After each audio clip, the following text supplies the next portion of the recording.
Social media पर कितनी चर्चा हो रही है। जो हमारे धर्म गुरु हैं, हमें अच्छी शिक्षा देते हैं, नई राह दिखाते हैं, धर्म संगत बातें बताते हैं, उन पर कितना बवाल हो रहा है। जो लोग देखते होंगे जानते होंगे कितना बड़े बड़े जो कथाकार हैं उनको लेकर के टारगेट किया जा रहा है।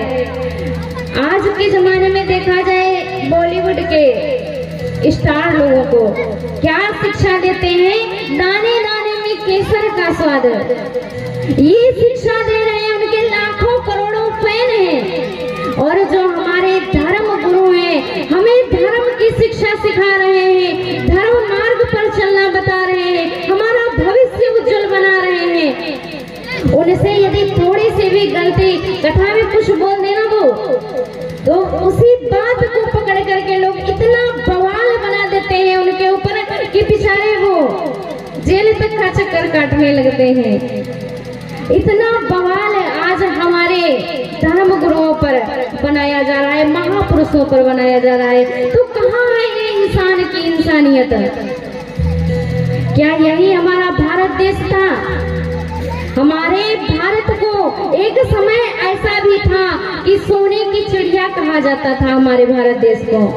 क्या वही आज भारत देश है जहाँ साधु संतों की पूजा होती थी? क्या वही आज देश है?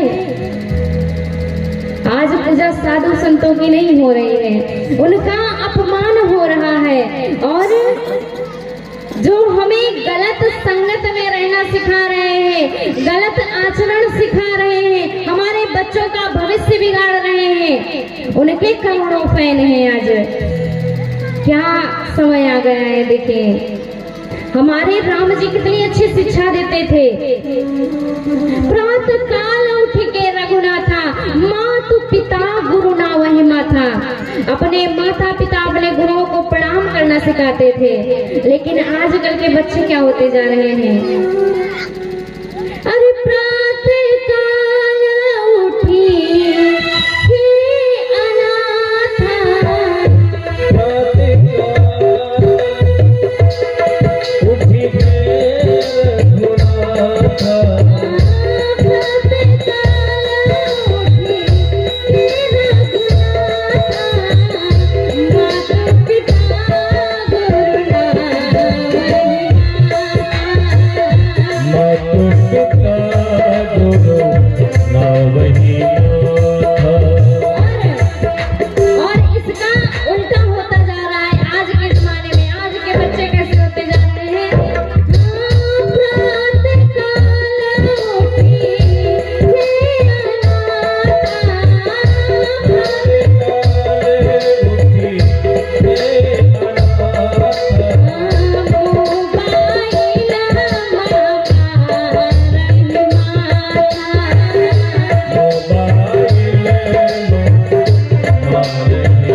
था। लेकिन आजकल के बच्चे सुबह सवेरे उठ करके क्या करते हैं, बस ये हाथ में आ जाना चाहिए।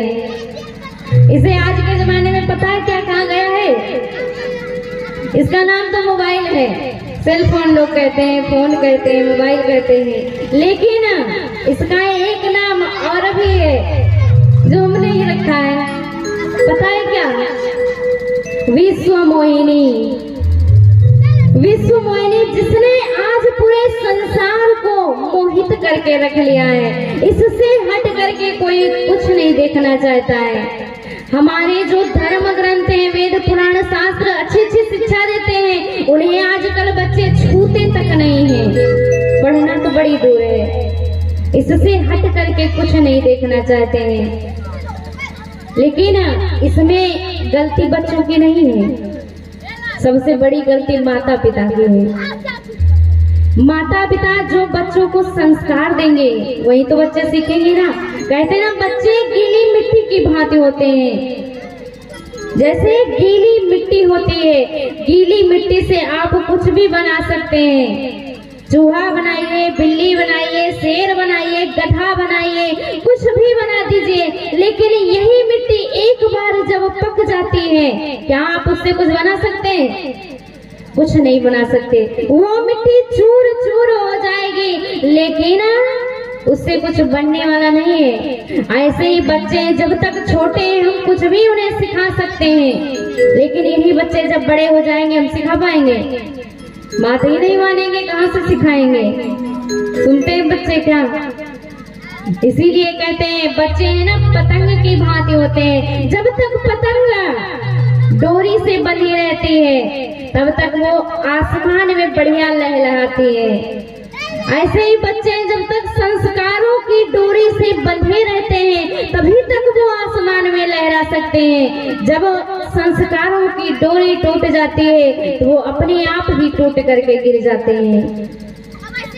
बड़े भाग्य से ये हमें मानव तन प्राप्त हुआ है और इसे हम ऐसे ही गंवाए दे रहे हैं। लोग कहते हैं ना कि अरे बुढ़ापा आएगा तब भजन करेंगे। अभी हमारी उम्र ही क्या है भजन करने की? बुढ़ापे का इंतजार मत कीजिए, कोई नहीं जानता है कब समय आ जाए और कब जाना पड़ जाए, कोई नहीं जानता है।